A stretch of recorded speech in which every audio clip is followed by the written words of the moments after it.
Reaction, consciousness, no idea, no somebody, mind, no color, sound, smell, taste, touch, objects of mind, no seeing, and so on, to no thinking, no ignorance, and also no ending of ignorance, and so on, to no old age and death, and also no ending of old age and death, no suffering, cause of suffering, cessation, path, no wisdom, and no attainment, since there is nothing to attain. The Bodhisattva lives by Paramita, with no hindrance in the mind, no hindrance, thus no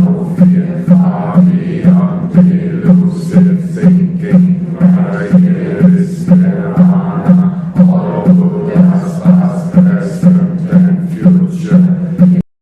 Amita mantra, therefore this mantra, and proclaim Gate, Gate, Paragate, Arasamgate, Bodhiswaha.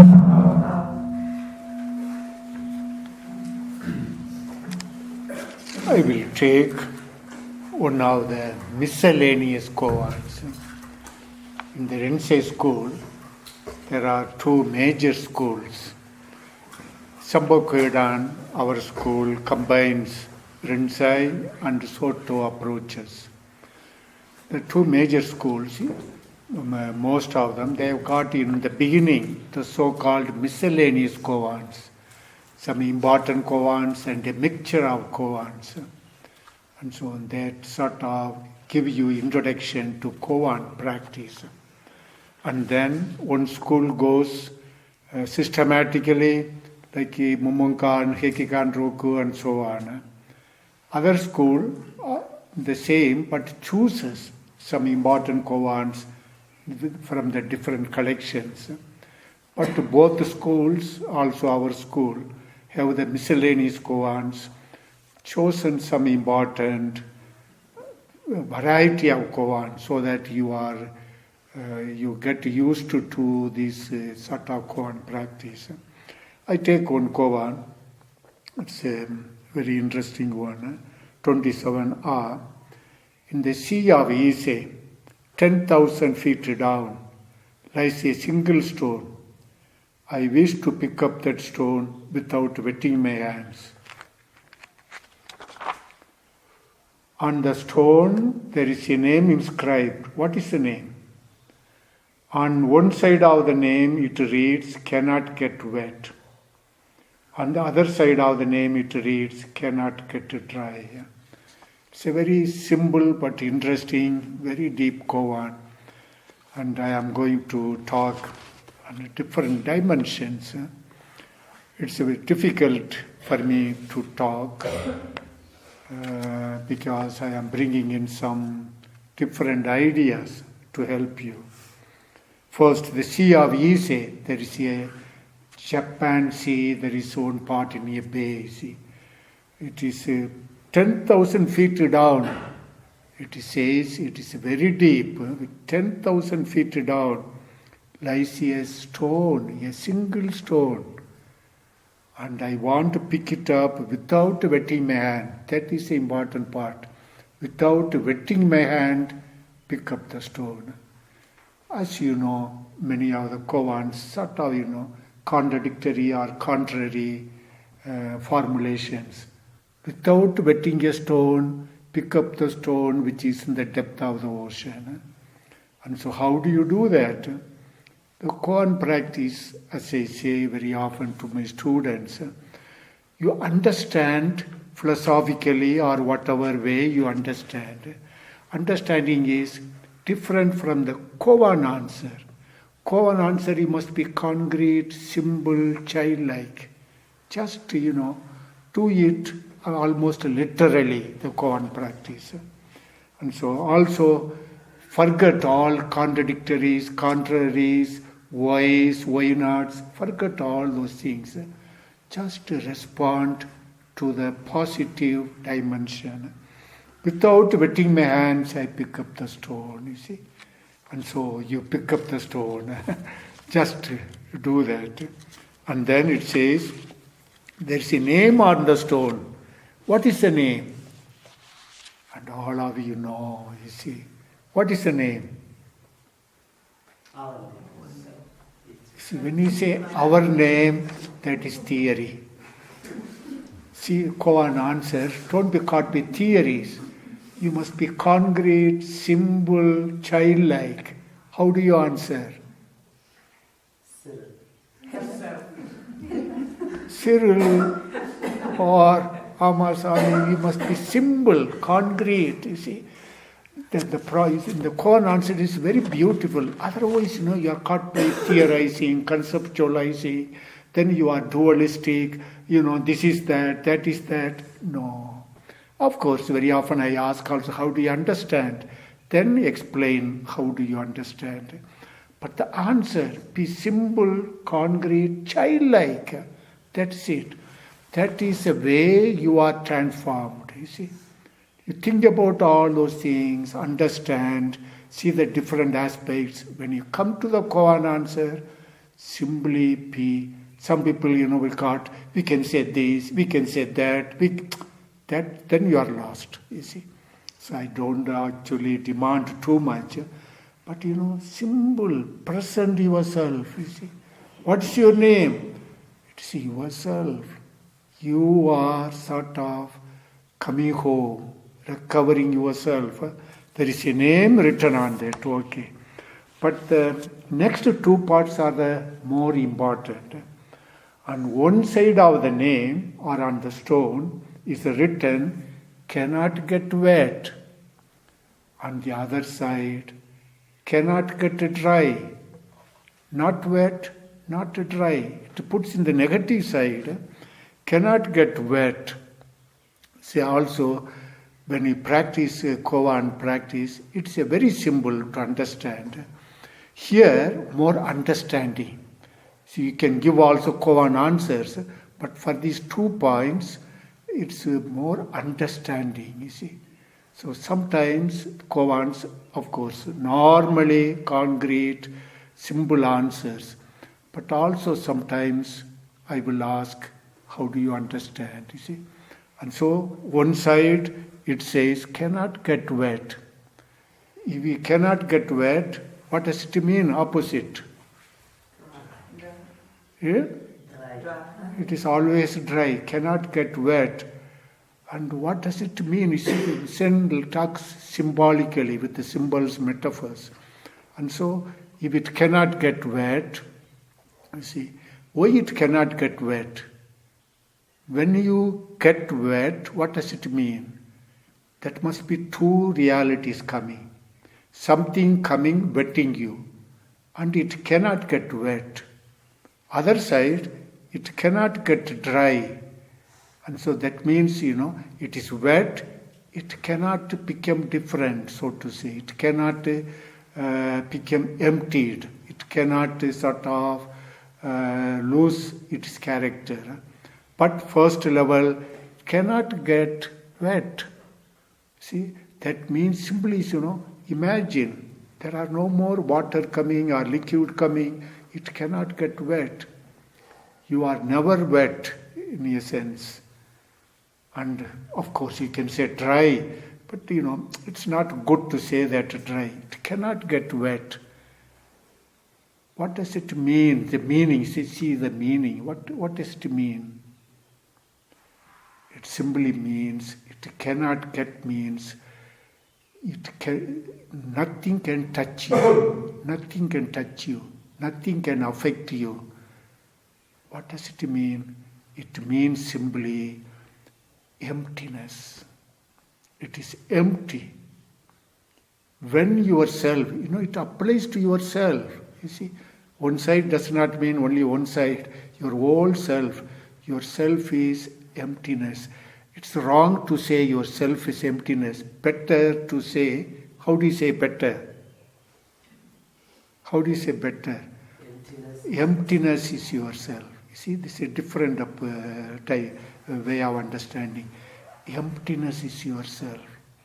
If emptiness is yourself, what is there to wet or not to wet? It's empty. That means there's no objects, no dualities. Yourself is emptiness. Yourself, emptiness is yourself. And if we use other words, it's of course all metaphors, yourself is boundlessly open.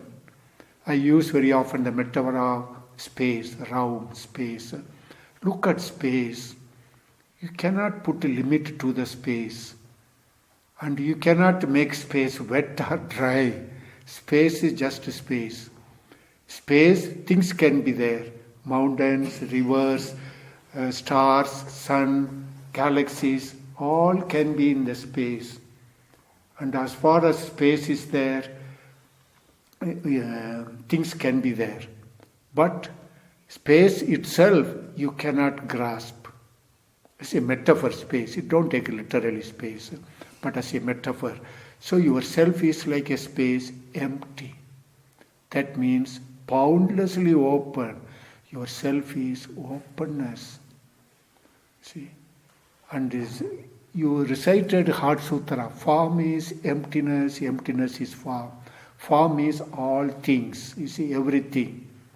And so, emptiness is yourself. Not only yourself, emptiness also is the world. Emptiness is all realities. And also emptiness is yourself. So somehow you must move in both. Don't simply say only the self is emptiness and so on. No, emptiness is yourself. Emptiness is the reality. Emptiness is trees, mountains, rivers, clouds, moon and stars. But first, the self. Emptiness is yourself. Nothing can wet you. Nothing can touch you. No suffering, no joys, no emotions, no conceptualization, concepts. Emptiness. But that is the other side. It says the other side, it reads, cannot get wet. See, cannot get wet. Cannot get dry. Cannot get dry. Why it cannot get dry? This also understand meaning, you see. See, why yourself cannot get dry? Yourself is emptiness, but emptiness, there is no wetness. It cannot get wet, but it also cannot get dry. That means it's all the time wet. It cannot get dry. Why it cannot get dry? I think many of you know this. Why it cannot get dry? It simply means we are in passions, compassions, dualities, sufferings, joys. That is who you are. So we are moving in both the levels. One dimension, emptiness. Nothing. You are only on openness like space. But look at space. It's filled with mountains, trees, clouds, moon, stars, all those things. Not only the objects, but the self is also full of passion, emotion. And so you are all the time wet, suffering, joys, sorrows, pain, fear, all. You are filled with all those things. You have to live in both. And so the self is both these dimensions. Emptiness is yourself, and also all your passions, all the world fills you. All the cares, concerns, passions, and also compassion fills you. You are all the time wet. You can never get dry. That deep sense. Now, this is easy, one way to understand the koan practice.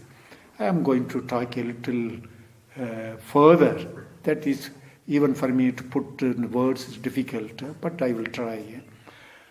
See, ourself, you see, on many levels, we have got body, we have got mind, we have got a will. Will means you can choose, decide, and you can want, not want, things like that. And you have got mind and reason. You can understand, you can know things.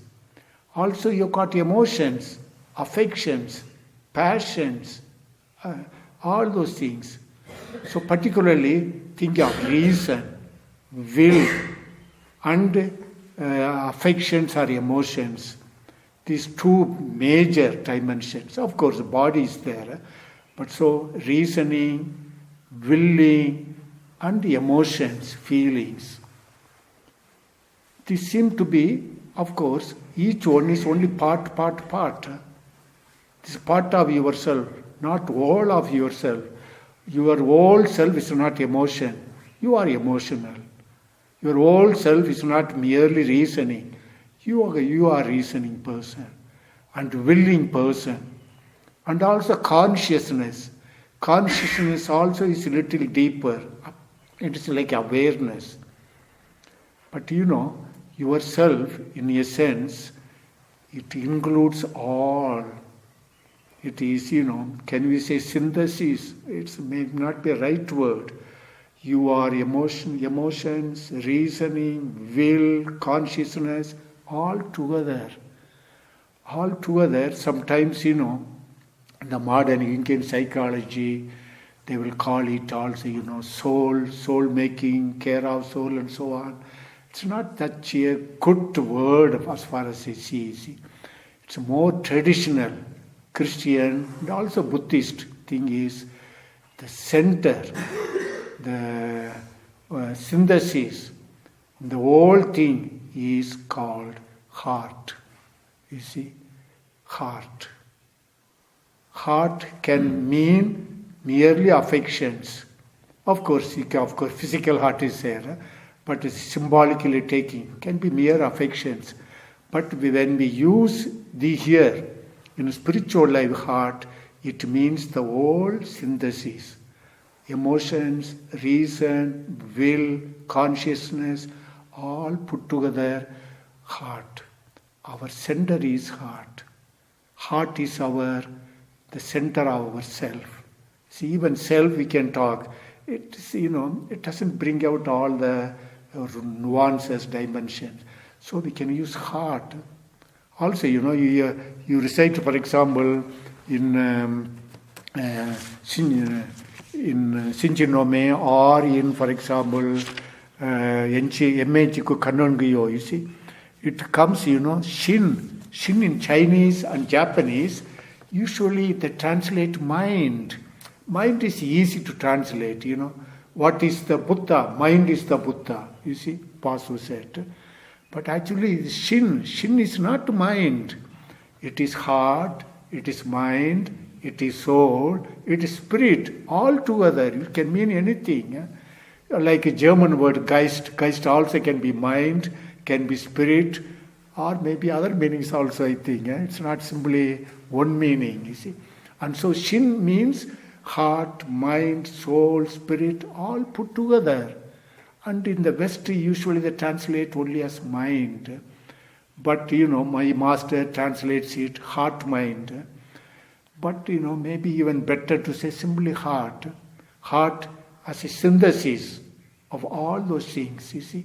And so our deepest self, our center of ourself is a heart. And when you say heart, you see, and the heart, for example, usually even ordinary language you can say, I give you my heart. Not simply emotions. Your whole self you are giving. I take you into my heart. I keep you in my heart. You see, that means you take the self, other self into yourself. Or my heart is broken. For example, it's not simply your emotions. Your whole self is sort of broken in essence, you see. And so you use even ordinary language, you use heart like that. And so when we use heart, heart is, you see, has both the dimensions. heart can never get wet, heart can never get dry. Your heart is never wet. That means it is infinitely open. Your heart is open to all the world. Your heart is open to others. Your heart is open to reality. Your heart is open to the ultimate dimension. And heart also, it can never get dry. It is always passion, compassion, suffering, joys, sorrows.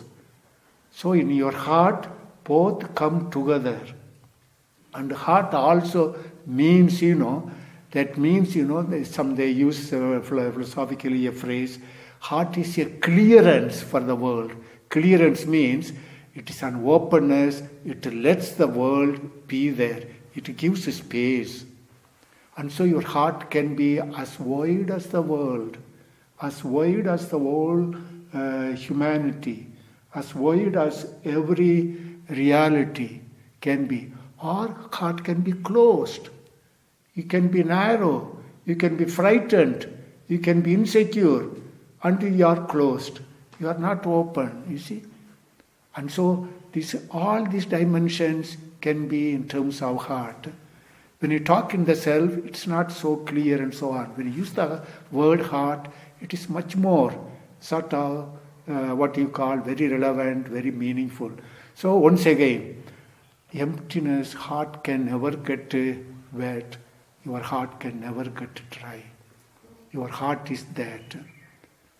And how, in one sense, heart also is an openness, all the reality.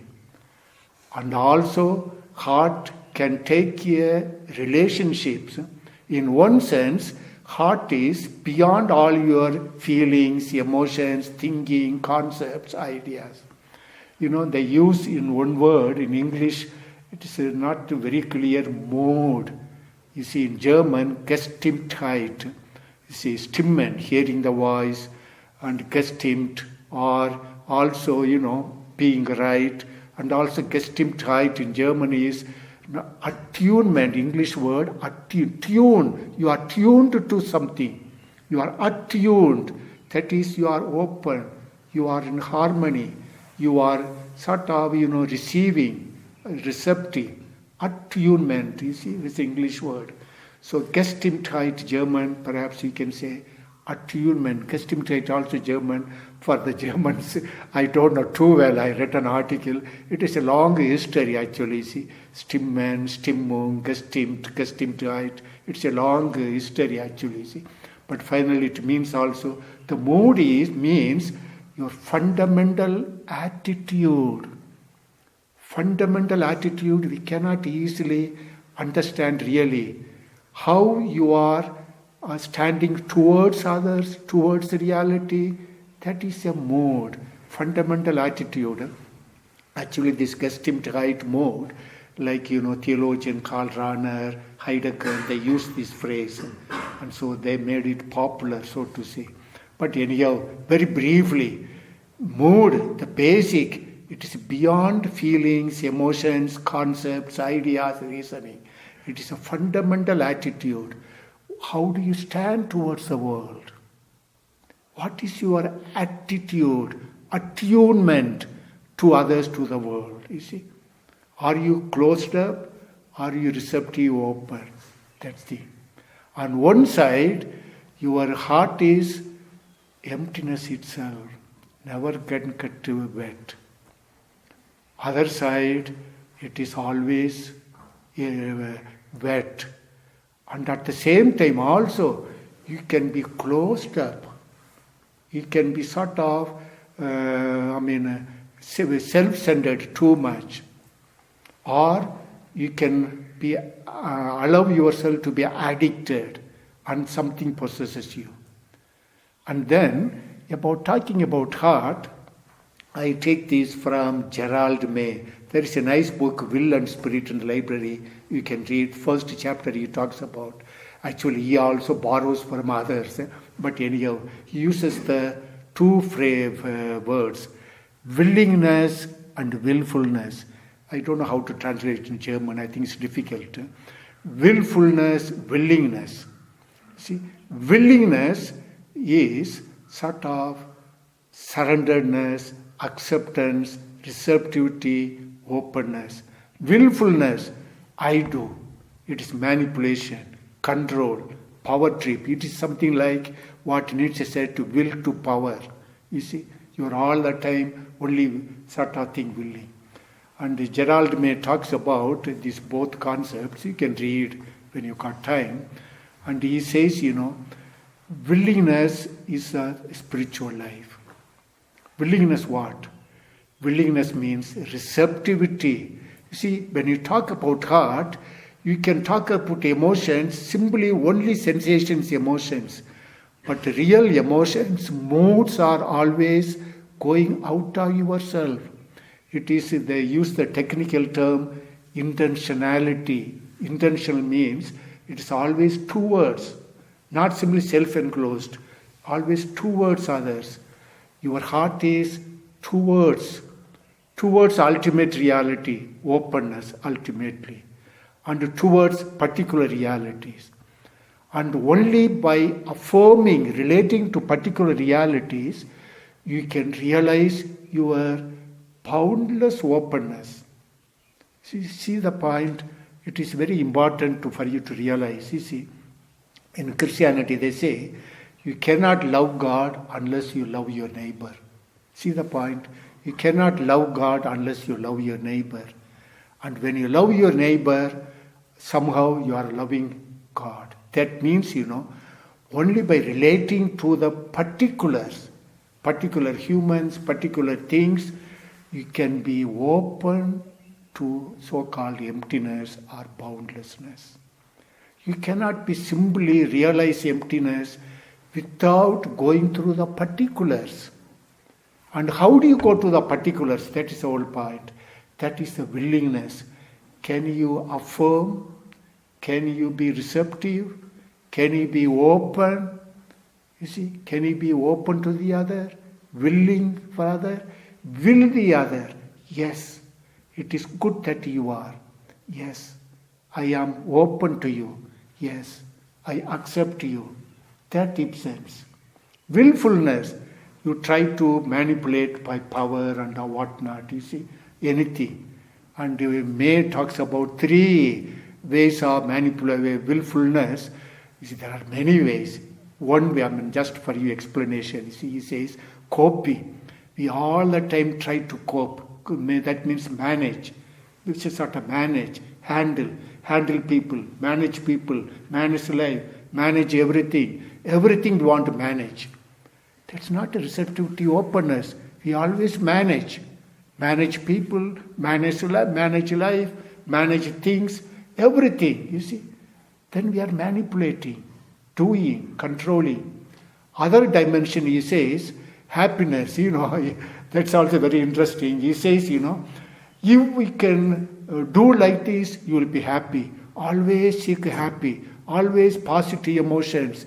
Don't be, that means, you don't want to suffer, you don't want to face darkness, you don't want mourn, all the guilt and so on. Avoid all those things. Be happy, be positive, always, also the same thing. Health and so on. Do this, then you will be happy. You will be all right. All the time we are seeking. The other third dimension he mentions is growth technologies. We all the time run around therapies. All the time sort of management sort of thing, bring out human potential, bring out your creativity, manage yourself, explore yourself endlessly. Of course, something it is okay to do all those things. But as if there's a salvation. Actually, very often, there was even a book written, Therapy as Salvation. So we think therapy is a salvation for us. That's a solution, everything. We run around all the time. What does it mean all? It's all manipulation. We try to manipulate ourselves. That means, control, manage everything, manage life and so on. That means we are not receptive. We want always sort of, I will manage, I can do. I will achieve everything. I can do everything. You see, and then also addictions when you are enslaved. That's also no more inner freedom. You see, you became a slave and so on. And also you will be struggling, I can manage. And then when you can't manage, you will say, oh, no, I can't manage. I will sort of surrender. It's not a real surrender. It is simply sort of collapsing yourself. You see. And so all these things, spirituality is not all these, Spirituality is receptivity, openness, willingness.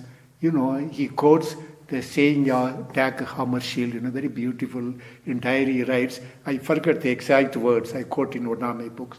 He says, I don't know when or whom said that a call came, I said yes. And from that time, my life has been different. I said yes. Can you say yes to life? Can you say yes to love? You see. Let me also say a small thing part. You see, even love becomes most of the time manipulation. And when I say willingness means you are receptive to the others, receptive to reality, receptive to values. And when the values come, people receptive come, heart simply surrenders, says yes, receives. You cannot manipulate your heart. You can manipulate your emotions. You can manipulate your ideas, reasons. Your heart you cannot manipulate. Say, for example, I just want to mention this. You love somebody. Very often, even books, some spiritual people will say, it is only your decision. You are willing. You do will and decide. No. When you love somebody, it comes over you. You see that person is beautiful or love-worthy, worthwhile. That person is somebody, is a free, person with dignity. And you give your heart. That means you don't manipulate. You appreciate. You are open. If you say, my love is only my decision, I decided to love you. Do you think anybody will be appreciate you that when you decide to love me, then you are simply controlling me, that's all, You can leave and so on, you see. Love is receptivity. And so values are like that, you see. Values come over us, justice, goodness, truthfulness. You can't manipulate. You have to be truthful, that's all. You cannot simply play around the truthfulness. And you cannot play around justice. If you want to be just, justice, that's it. You see. And so our heart, we cannot manipulate our heart. Our heart is, of course, emotions, reason, all those. It's beyond all, you see. Beyond all. It is only sort of willingness, openness, you see. That willingness means it is open to the other. You see, when you talk, emptiness is yourself, the very dangerous way of thinking, you can be a sort of open to anybody, you can become anybody. No, it's not that, you see. When you are open to the others, the other enters you, the other occupies you, you receive the other. You see, you don't manipulate the other. The koan practice basically is that, you see. Of course, we use imagination. But be that. Present the koan. Whatever in the koan is there. Present. Don't be simply manipulating. I can do this, I can do that. No, that's not that. Your heart has to be formed and transformed. The koan practice is practice of the heart. Not simply of the mind. And when you enters you the koan, and you be that, and then present that, and also, relating to the teacher also, you are willing to listen, willing to accept, willing. Sometimes people are not that. They are bitter, resentful, fighting. That's all willfulness. we caught by willfulness in life, you see. Willfulness is against this spiritual dimension, you see. Willfulness is, finally we destroy ourselves, you see. Evil is willful. Our heart is clouded, ego-centered, narrow, closed up, darkened. That's all, you see. That is willful. And willingness is open.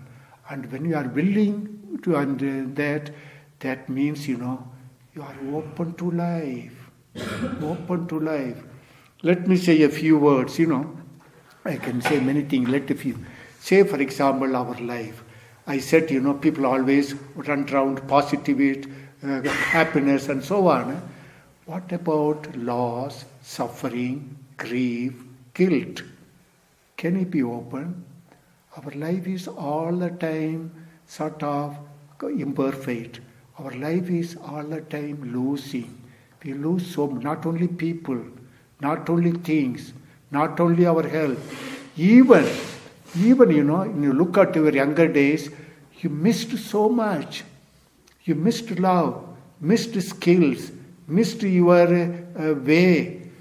And all those things, regret, sorrow will come. Can you accept sorrow?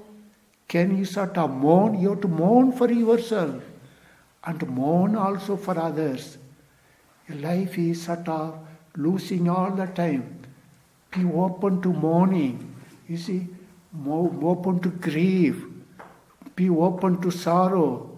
Don't simply run around as if, nothing happens. I will be positive, I will be happy, I will forget. No, don't manipulate yourself. Your heart can be broken. Let the heart be open. Let the heart suffer. And also spiritual life, very often we want to jump immediately to enlightenment, awakening, achieve. It's a manipulation. It needs a lot of patience. You have to walk step by step. Spiritual life. You have to suffer also. You cannot run around. And you have to also carry some darkness. You cannot be all the time clear. That is your heart. At the same time, when joys come, for example, it's not simply pleasure. Joy is not simply pleasure, you see. Pleasure is only sensation and so on. Joy, when it comes, it very often, because, joy is always connected with the others, with the world. You are part of the world. You are part of life. Then somehow joy flows into you. Can you be open to joy? I was reading an article about Tolstoy's novel, The Death of Ivan Illich. I don't know the full story. The author only quotes something. Ivan, he has wasted his whole life. He has been sort of useless, even very much hurting and destroying. Finally, he's dying. And he has got his wife and his son. And when he dies, he realizes, I have been burdened to my wife and child. I have not loved them enough. I have not given enough happiness to them. And when I die, what will happen? They will be free. They will be happy. And he thinks death is a gift to them. And he is happy. He is filled with joy. You see, he is going to die. Is joy. Joy because his wife and son will be happy. And they will be free. He's got a joy for their sake. See the point? When you are connected like that, connected with the universe, connected with others, there is joy. Only alone, that will not be enough. Alone only you can get sort of satisfaction, pleasures and so on. You see. Joy comes when you are open to the reality, open to others. Ultimately joy you cannot explain.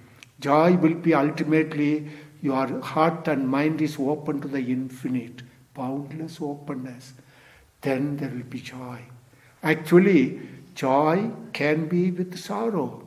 See, they are not contradictory. You can be sorrowful, but at the same time you can be in deep peace and joy. Because remember, you can never get wet.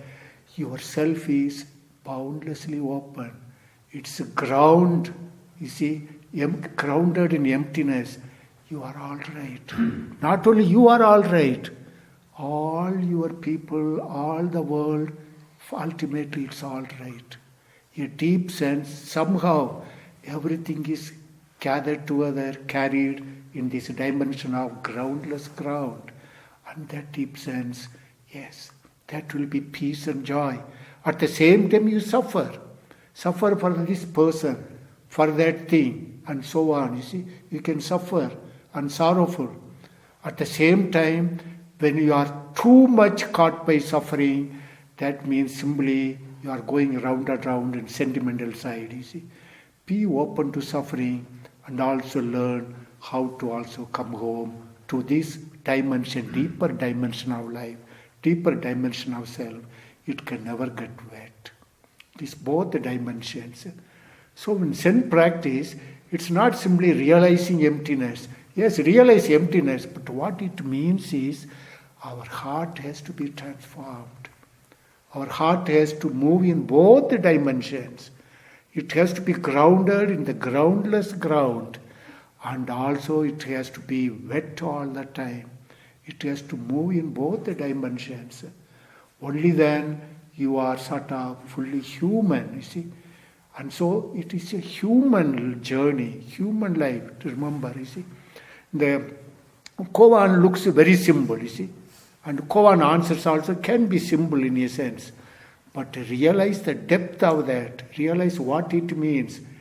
It is your whole life project. You have to live like that, you see, and the heart. And so let me end. I quote here in my own books a nice quotation. This is from a theologian Karl Rahner. Karl Rahner, he wrote very much about heart, particularly heart of Christ and our heart and so on. He wrote very much. I just want to read this quotation. So long as man of course uses, you can say woman and man, he uses man simply, see. So long as man, you see, in German I think it's Mensch. Mensch means, in English only man, you can't translate it simply, see. And so long as man has heart, he will have to speak of it with this precise word heart. That is to say, always. He will always speak of the heart. Whenever at once a simple and wise, he recalls himself from multiplicity to his own source. Always, whenever he gathers the permanent essence of his time into the eternity of his existence, he will say that he has stored it in the storing place of his heart. Always, when he renounces himself completely and utterly, he will say, I give you my heart. Always, when he plunges down into the dark abyss of his being, it will seem to him that he is caught in the dungeons of his dead and empty heart. Always he will sing simply, go out my heart and seek for joy. Always he will glorify his restoration to grace as an outpouring of the Holy Spirit into his heart. Always he who is slandered will comfort himself with the fact that God sees his heart.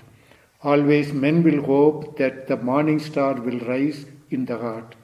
Always call those blessed who are pure of heart. Always experience horror at evil gushing up out of the quarry of the heart. And always be happy that goodness can be preserved in the heart. Always love those who are able to forgive from the heart.